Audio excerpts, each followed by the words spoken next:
Bonjour.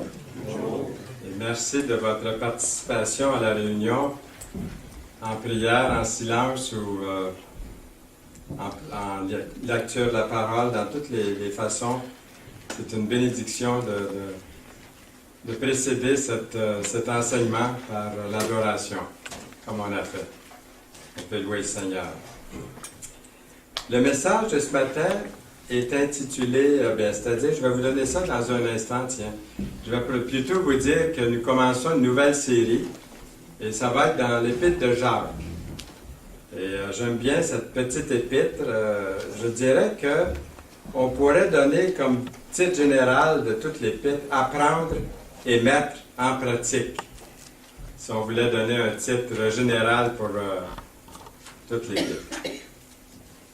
Il y a quelques messages à venir tirés de l'épître de Jacques. J'aimerais vous les mentionner pour les mois à venir, un par mois.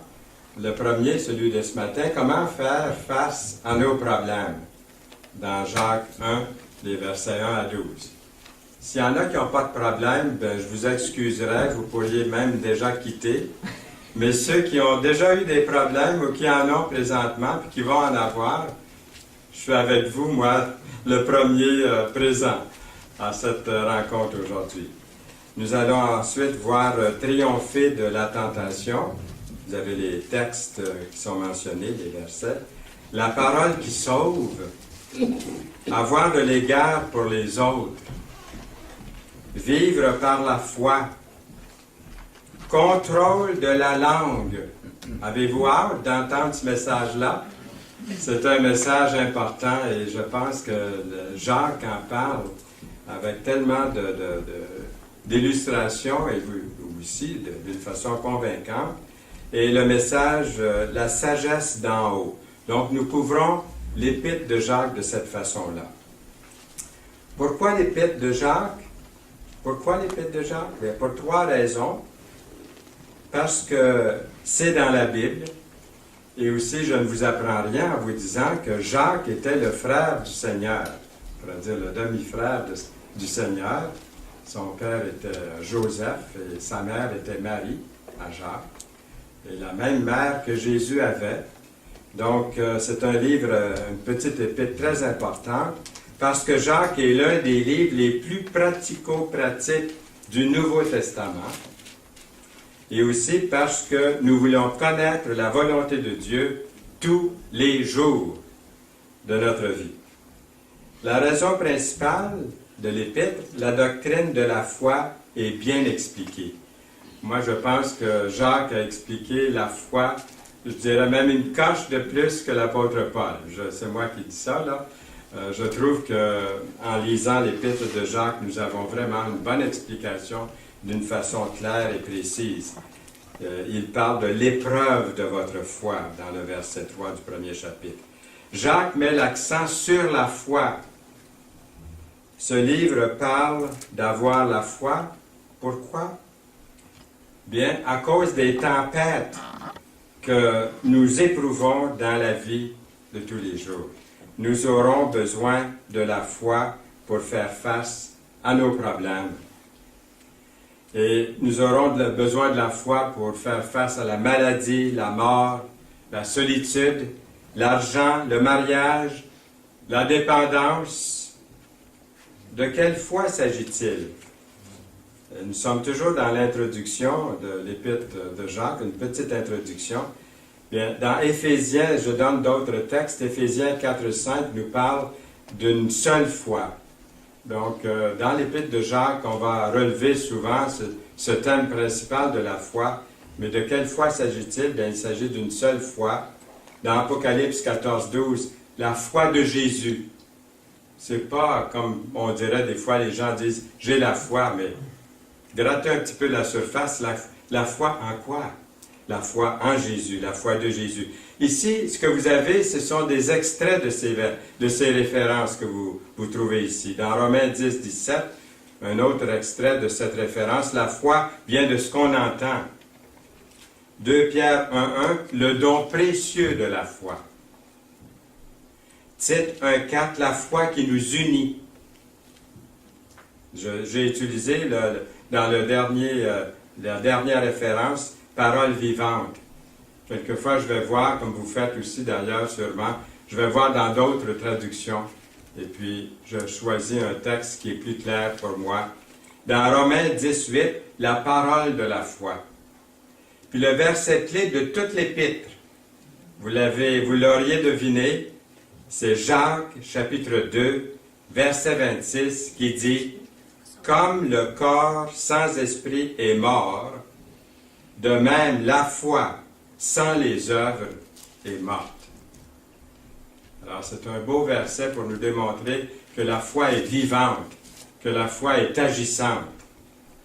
Dans 2 Corinthiens 5, 17, nous lisons « Car nous marchons par la foi et non par la vue. » Tout nous vient par la foi. Donc, on commence l'épître avec le premier verset du premier chapitre. C'est écrit « Jacques, serviteur de Dieu et du Seigneur Jésus-Christ, aux 12 tribus qui sont dans la dispersion, salut. Mes frères, regardez comme un sujet de joie complète les diverses épreuves auxquelles vous êtes exposés, sachant que l'épreuve de votre foi produit la patience.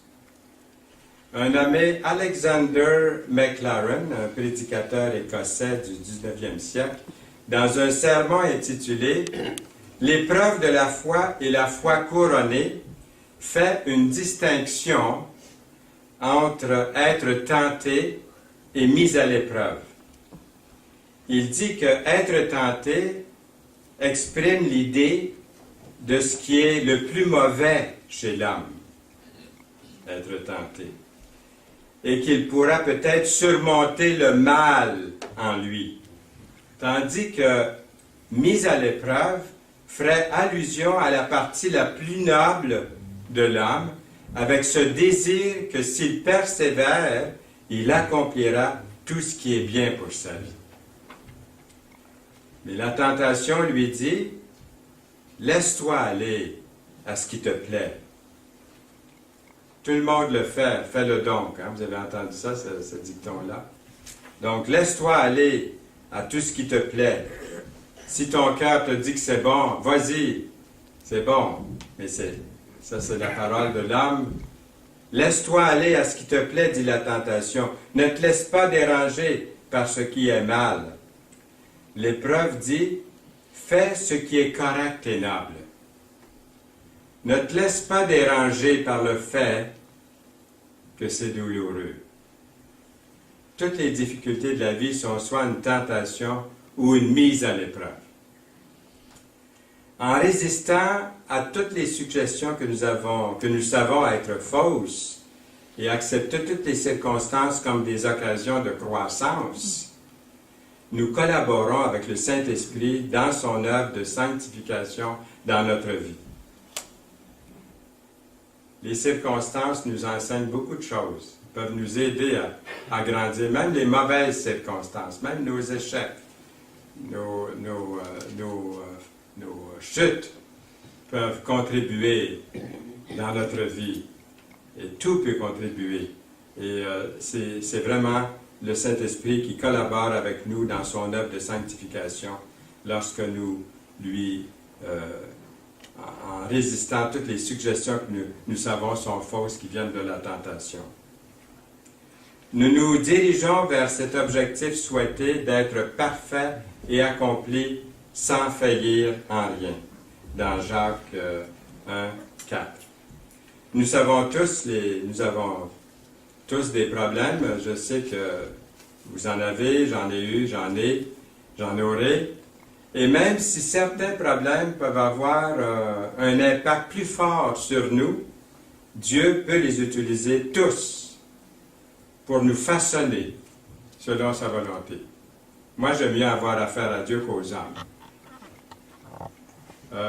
Si je fais un échec, si je me fais une faute, si je me trompe ou je fais une erreur, je peux me faire taper dessus par les hommes. Et puis, il peut y avoir un manque de pardon de leur part. Ils ne verront pas le cœur qui est repentant et qui revient humblement au Seigneur. en pleurs et en tristesse, brisé devant Dieu. L'homme ne peut pas voir ça. Mais Dieu le voit. Alors, c'est pour ça que je dis, vaut mieux avoir affaire à Dieu que d'avoir affaire aux hommes. Êtes-vous d'accord avec ça? Oui. Parce que Dieu connaît votre cœur, connaît mon cœur, et puis il va nous rétablir. Jonas dans le grand poisson, c'était pas drôle, hein? Ça devait sentir le poisson pas pour rire. Il était dans le ventre d'un grand poisson. Il s'est écrié, « Dans ma détresse, j'ai invoqué l'Éternel, et il m'a exaucé. Du sein du séjour des morts, j'ai crié, et tu as entendu ma voix. » Jonas 2:2. Avez-vous déjà rencontré certains problèmes dans votre vie, récemment ou il y a quelque temps, et d'avoir vécu la manière dont Dieu les a utilisés, ces problèmes-là, pour vous rendre plus accomplis pour lui? Est-ce que ça peut arriver? Est-ce que ça m'arrive seulement qu'à moi ou ça vous arrive à vous aussi? Que Dieu, que vous avez eu des problèmes et que vous avez vu la manière que Dieu a géré les problèmes avec vous pour vous aider à vous en sortir. Vous connaissez l'expression, on connaît tous l'expression, je pense, quand la vie vous offre un citron, qu'est-ce que vous faites? La limonade. J'ai déjà eu une voiture, c'était un vrai citron. J'ai essayé de faire de la limonade avec, impossible. J'ai dû m'en débarrasser. Mais les citrons peuvent nous enseigner, même les citrons. Quand la vie nous offre un citron, faites-en de la limonade.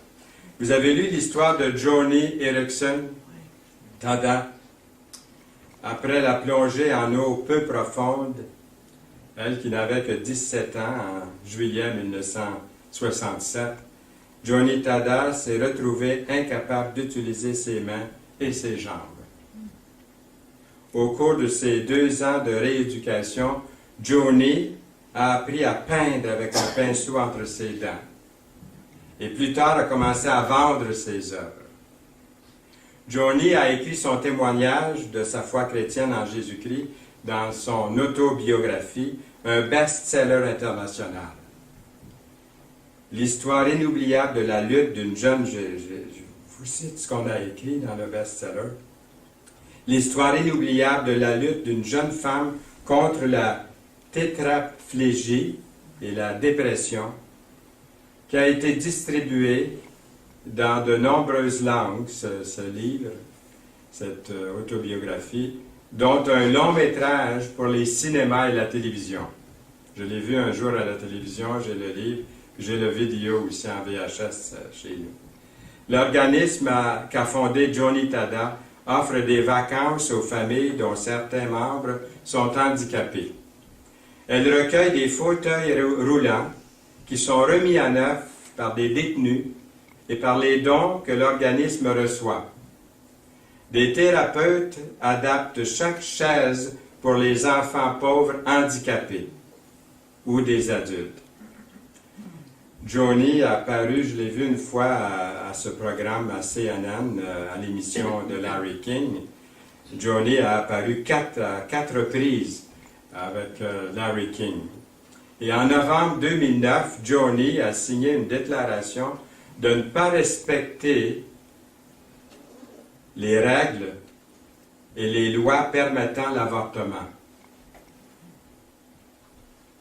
Le mariage de même sexe.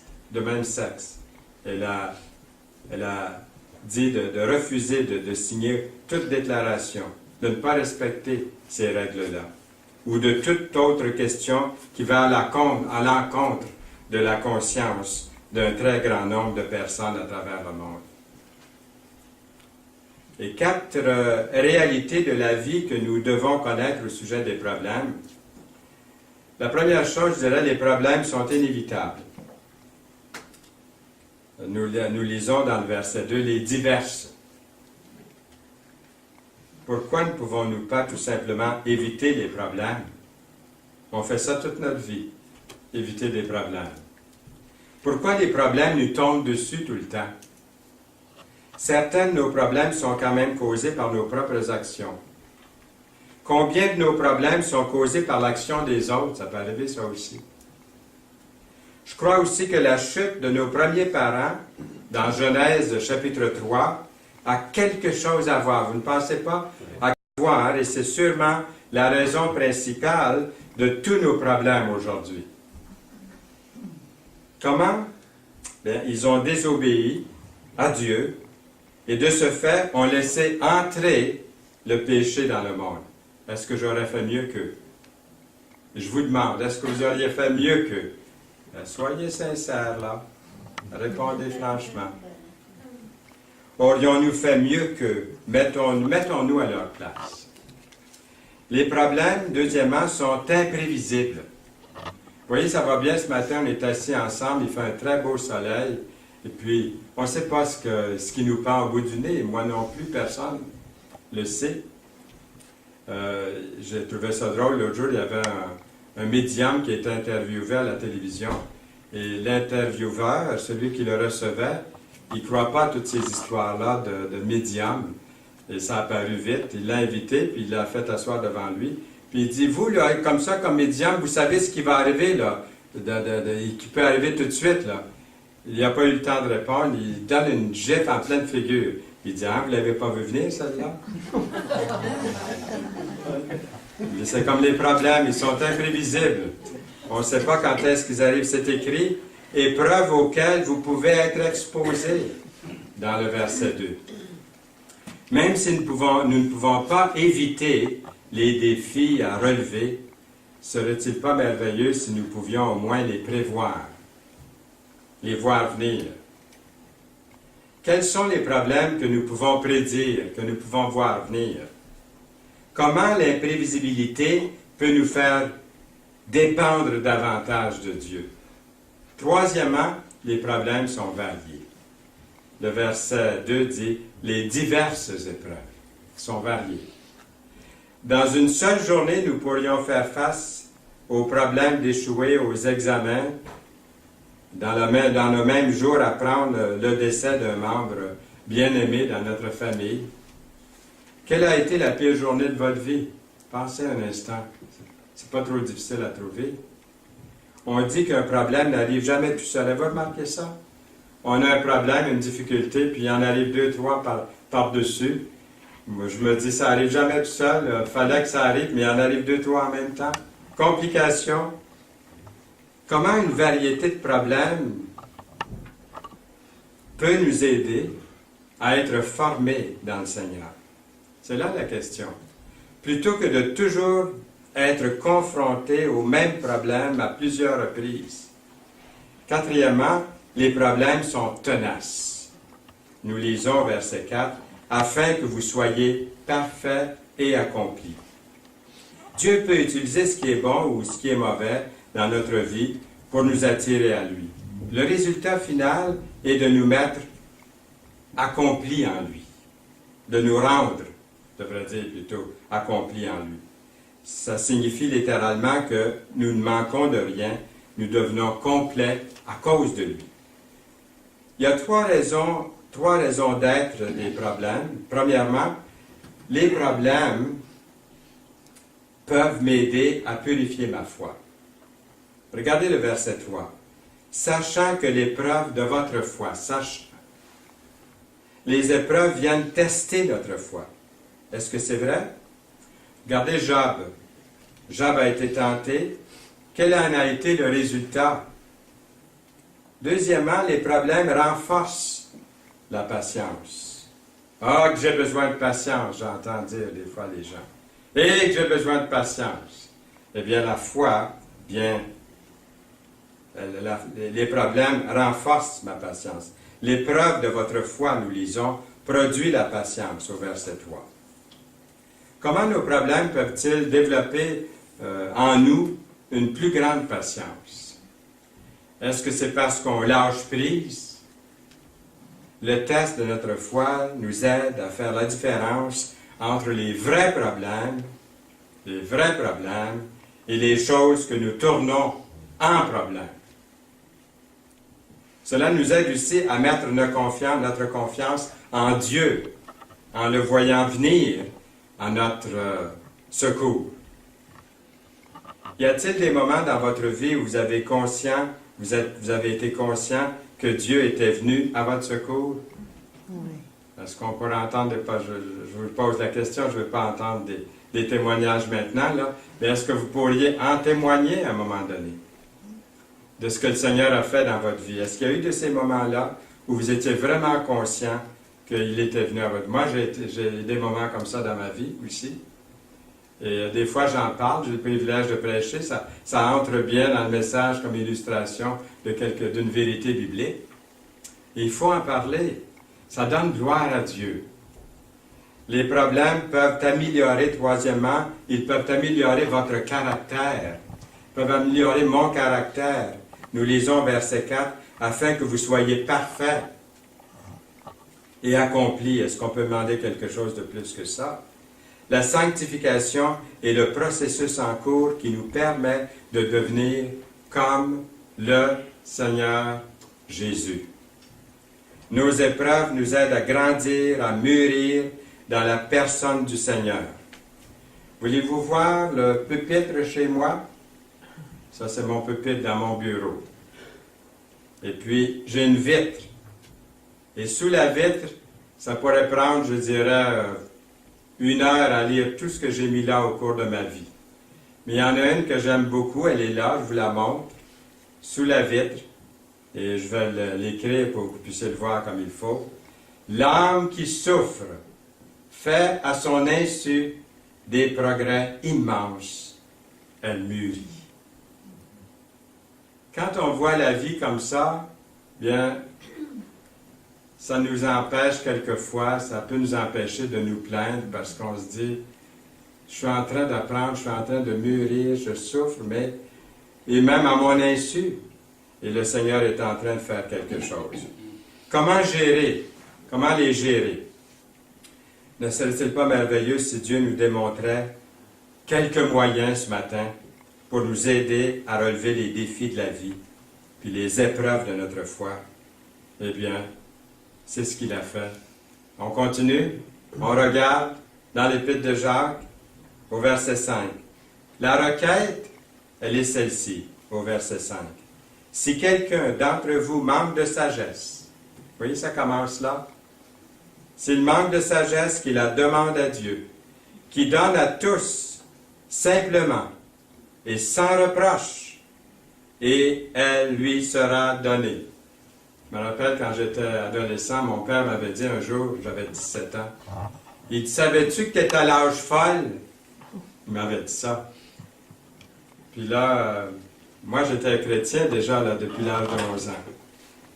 Là, je me suis mis à lire les psaumes, je demandais au Seigneur à tous les jours la sagesse.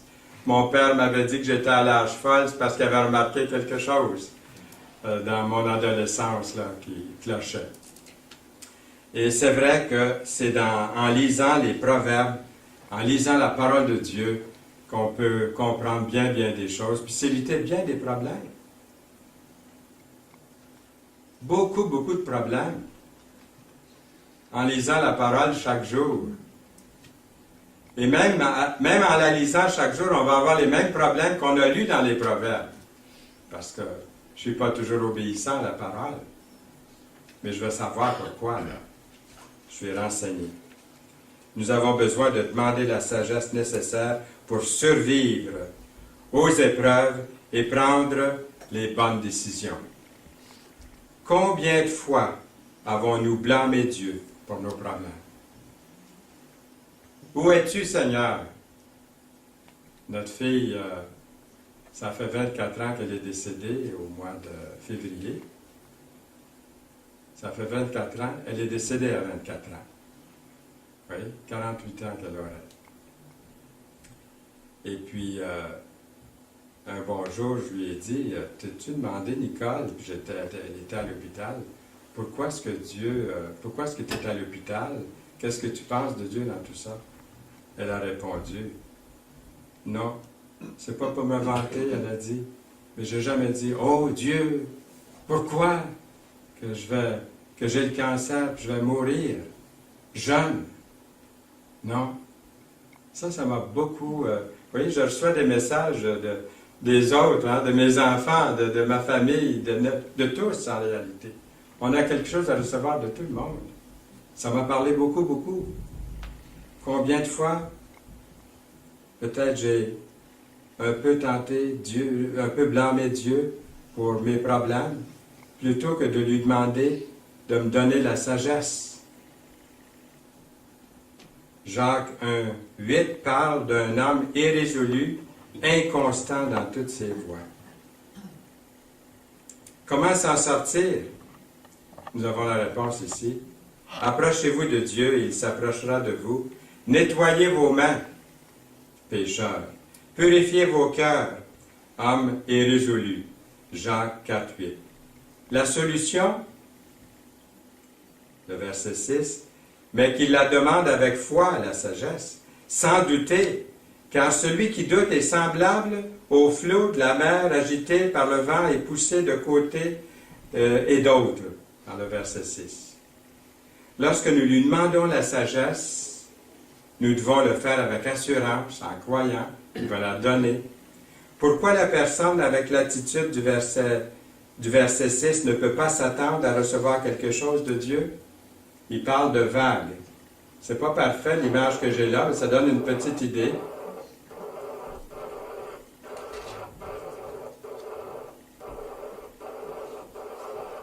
Vous voyez, le verset 6 dit « Celui qui doute est semblable au flot de la mer. » Voyez-vous? Agité par le vent et poussé de côté et d'autre. Puis là, il dit ensuite qu'il ne s'imagine pas qu'il va recevoir quelque chose. Là. Il dit ça avant, puis ensuite il parle de ça. Il dit de ne pas douter, mais de vraiment mettre notre confiance en lui. Puis de lui prier, de lui demander de la sagesse, parce que souvent les problèmes viennent du manque de sagesse dans quelque chose à quelque part. Pourquoi Dieu prend-il l'exemple d'une vague? Pour illustrer l'instabilité. Vous souvenez-vous d'un moment où vous avez peut-être été comme une vague aux yeux de Dieu, ballotté d'un bord et de l'autre? Dans le verset 14 du chapitre 5 d'Hébreux, nous lisons « La nourriture solide est pour les hommes faibles, pour ceux dont le jugement est exercé par l'usage à discerner ce qui est bien et ce qui est mal. » Discerner. Discerner. Alors, relaxez. Relaxez-vous, point d'exclamation, verset 4, mais il faut que la patience accomplisse parfaitement son œuvre, afin que vous soyez parfaits et accomplis sans faillir en rien. Il n'est pas nécessaire d'être tout bouleversé parce que Dieu termine son œuvre à travers de nos épreuves. Il veut nous rendre au point de ne manquer de rien. Cela signifie que nous pouvons gérer les moments difficiles et aussi les moments faciles, parce que c'est aussi difficile que de gérer les moments faciles que les moments difficiles.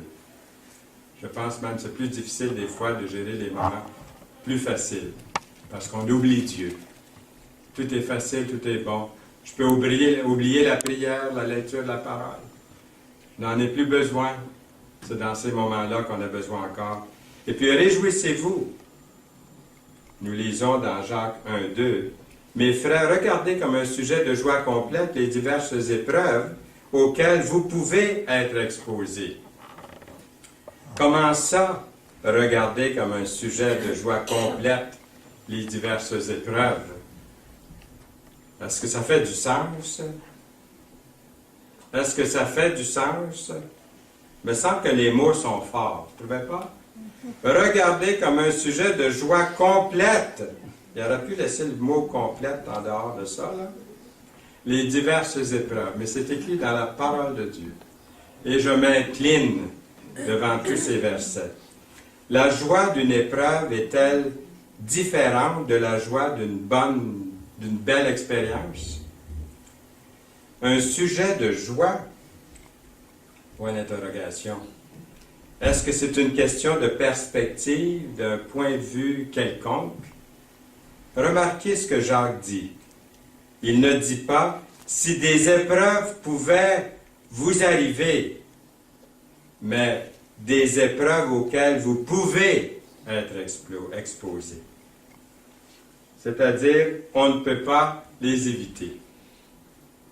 Rappelons-nous, le peuple de Dieu a été dispersé, c'est un peuple dispersé, nous sommes un peuple dispersé, pas nécessairement un peuple de Dieu abrité dans de la ouate. Vous n'avez pas les mots là, dans de la ouate, là, mais c'est ce que j'avais dans l'idée quand j'ai écrit ça, là. Et dans 1 Pierre 4, 12 et verset 13, nous lisons, « Bien-aimés, ne trouvez pas étrange d'être dans la fournaise de l'épreuve. » Vous avez vu ça? Ne trouvez pas étrange. Vous êtes éprouvé, ça va mal, vous souffrez. Ne trouvez pas étrange. Comme s'il vous arrivait quelque chose d'extraordinaire. Réjouissez-vous au contraire de la part que vous avez aux souffrances de Christ. Ça pourrait être quelle sorte d'épreuve? Le mot épreuve est traduit tentation dans certaines versions de la Bible. Qu'est-ce qui se passe lorsque confronté à des pertes financières? Qu'est-ce qui se passe? Qu'est-ce qui se passe lorsque confronté à l'inflation, la prospérité? Parce que ça peut amener aussi des problèmes, la prospérité. Qu'arrive-t-il lorsqu'il y a des conflits avec des proches? Est-ce que ça arrive, ça, des fois? Avec la mondanité, est-ce que ça arrive, ça aussi? Qu'en est-il quand quelqu'un dit ou fait quelque chose de mal ou d'insultant? Que faire si on est menacé, découragé, déçu? Que faire?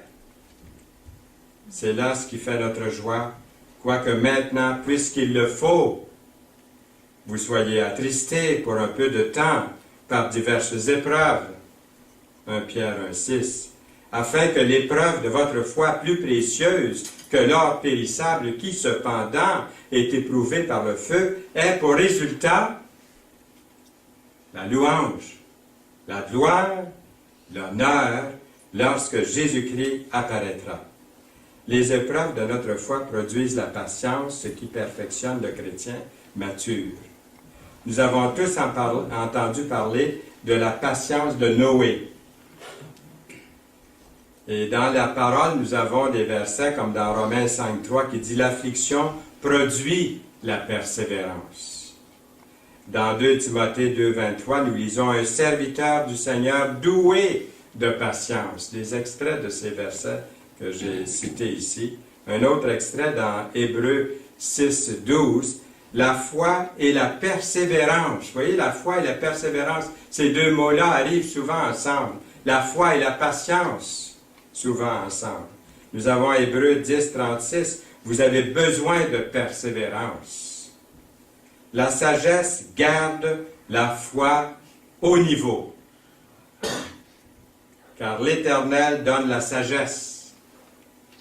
De sa bouche sortent la connaissance et l'intelligence.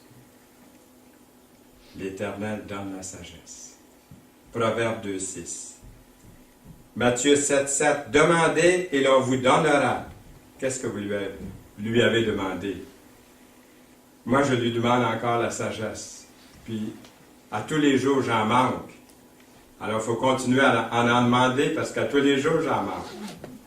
Demandez et l'on vous donnera. Cherchez et vous trouverez. Frappez et l'on vous ouvrira. Les ingrédients de la sagesse, et là, je vous donne quelques références là-dessus. Et c'est toujours des extraits du verset que je vous donne. Dans 1 Timothée 4, 13 à 16, il est question de la lecture. J'ai sorti ces mots du texte, là.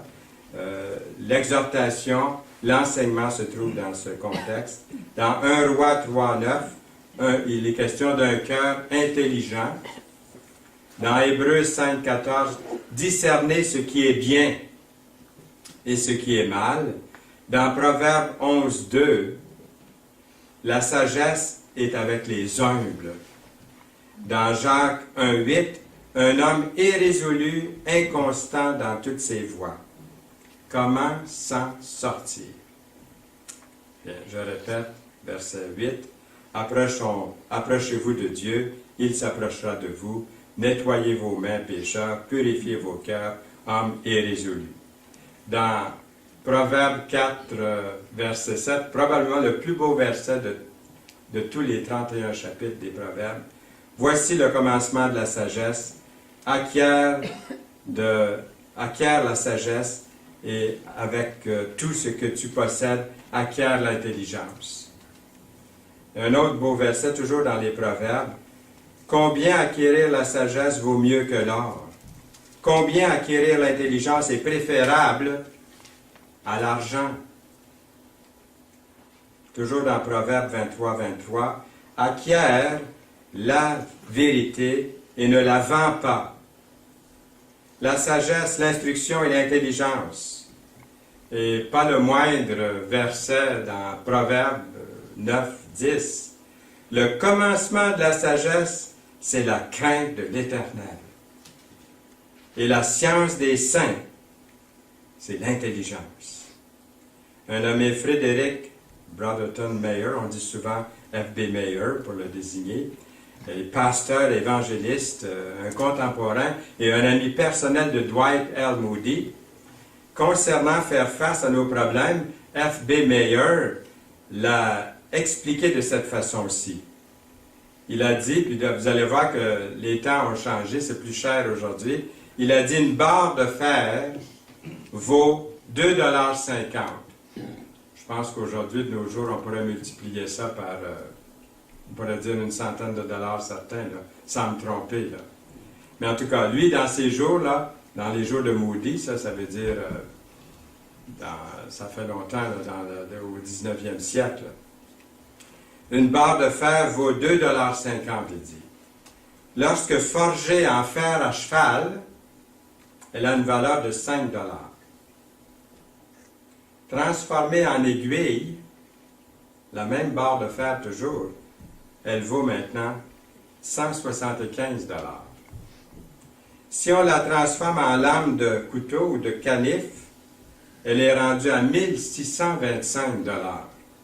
Toujours la même barre. Si elle est transformée, et ça c'est vous la barre de fer, hein?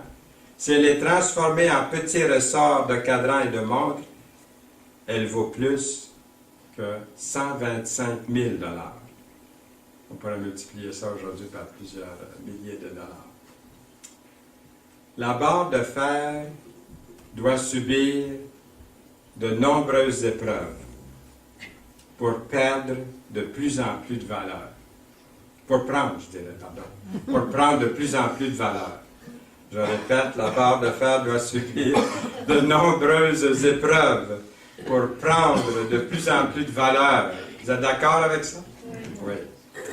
Plus elle est façonnée, plus elle est transformée, plus elle est martelée, passée par le feu de l'épreuve, battue, frappée, polie, et plus elle prend de valeur. Qu'en est-il de vous, chers amis, chers frères, chères sœurs? Heureux serez-vous lorsqu'on vous outragera, qu'on vous persécutera, et qu'on dira faussement de vous toutes sortes de mal à cause de moi. Réjouissez-vous et soyez dans l'allégresse parce que votre récompense sera grande dans les cieux. Car c'est ainsi qu'on a persécuté les prophètes qui ont été avant vous. Matthieu 5, 11 et 12. Chrétiens, vous demandez-vous pourquoi vous devez passer par toutes ces épreuves-là? Avec un cœur impatient, vous dites peut-être « Jusque à quand, Seigneur? » Sur ce ton-là, à part de ça. « Jusque à quand, Seigneur? » Hein, des paroles remplies d'impatience, puis d'angoisse aussi. Ça m'arrive, je peux vous le dire. La chaleur de la flamme. Les coups de marteau sont nécessaires si vous êtes pour être plus qu'une seule barre de fer. Le plan de Dieu pour votre vie, même si ça demande de faire fondre la barre de fer avec le feu de l'épreuve pour produire les petits ressorts de montre à maturité, ce sera ce que Dieu a de meilleur pour vous, pour votre vie. En son temps, dans un parfait timing, J'ai trouvé sur Internet les montres les plus chères du monde entier. Vous les avez devant vous, là, vous les regardez. Les montres les plus chères du monde entier. Remplies de petits ressorts. Regardez la barre de fer, ces montres-là, le résultat final. Heureux l'homme qui supporte patiemment la tentation, car après avoir été éprouvé, il recevra la couronne de vie que le Seigneur a promise à ceux qui l'aiment. Jacques 1,12. C'est une couronne ou une récompense vraiment spéciale. Comment cette promesse au verset 12 que nous venons de lire de Jacques, chapitre 1, peut-elle nous rendre l'épreuve plus facile? Demandons à Dieu la sagesse nécessaire pour faire face à nos problèmes. Prions régulièrement pour quelqu'un que vous connaissez. Connaissez-vous quelqu'un qui est en difficulté présentement? Avec de grandes épreuves, ou vous-même, avec des épreuves? Demandons la sagesse au Seigneur d'être délivré, d'être accompagné de lui pour être délivré de ces problèmes, de ces épreuves, dans sa sagesse, dans son amour, dans sa bonté. Amen. Amen. Seigneur, merci de ta bénédiction que tu répands sur chacun de nous. Nous te bénissons, nous te louons, nous te confions cette journée, Seigneur. Nous voulons marcher par la foi et merci de nous précéder. Au nom de Jésus-Christ. Amen. Amen.